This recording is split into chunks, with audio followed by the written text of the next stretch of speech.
More than a month after JCPS welcomed back students for a new year, they've set a start date for early childhood education. Hello everyone, I'm Connor Steffen in for Doug Profit. The district delayed the start of the program after transportation issues at the start of the school year. WHAS11 Night Team's Taylor Woods and photojournalist Elijah McKenzie break down the changes families can expect when their students go back.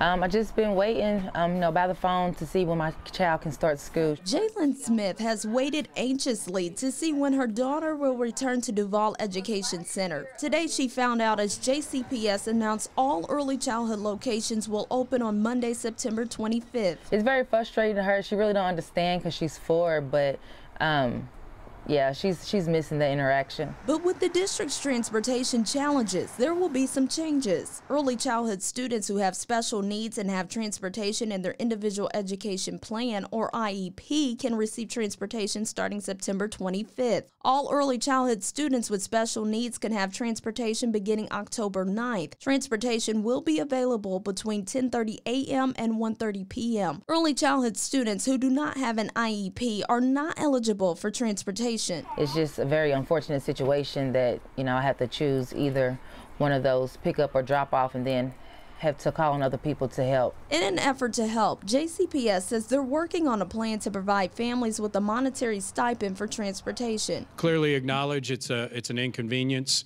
and a problem, but that's what the stipend's for. Unfortunately, in our current situation, there is no other way around. However, Smith is concerned about her 4-year-old daughter, Jersey, missing out on learning and social interactions between other students. I do as much as I can while I'm at home with her, as much as my family does, but she still needs, the hands-on from teachers at school. Summer programming will be extended next summer for students to make up for readiness to kindergarten. Superintendent Marty Polio says these transportation adjustments highlight the need for more bus drivers, putting out this call for help. Once again, we have 575 bus drivers. We need about 100 more in order to meet all of the needs of our current transportation system. Polio says they're working on ways to attract more drivers. In Louisville, Taylor Woods, WHAS 11 Night Team on your side.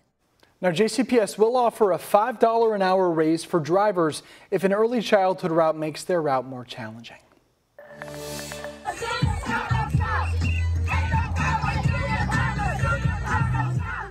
Louisville Ford workers have made the trip to Detroit to join the picket line as union workers strike against the big 3 automakers. The strike could have a major impact on the broader U.S. economy, but union officials say they have no other choice. The union is asking for a 40% pay increase, a return to pension plans, better retiree health care, and cost of living adjustments. The companies, however, say the demands are unrealistic. Everybody has to understand the profits that General Motors makes, we reinvest in the business, we reinvest in our people to put new products, because having products that people want to buy is the way that we keep all of our assembly plants running. Right now, union leaders have organized a targeted strike that doesn't include plants here in Louisville yet. However, local union leaders tell us it may just be a matter of time before they're called up should a strike continue. 1,000%, we're prepared, we're on it, and we're continuing as we speak right now to manicure and that plan, right? It's going to be precision, a precision delivery. Late today, Ford announced it's laying off 600 workers. The company said it's a consequence of the strike at the Michigan assembly plants, assembly and paint departments, because the components built by those 600 employees use materials that must be E-coded for protection.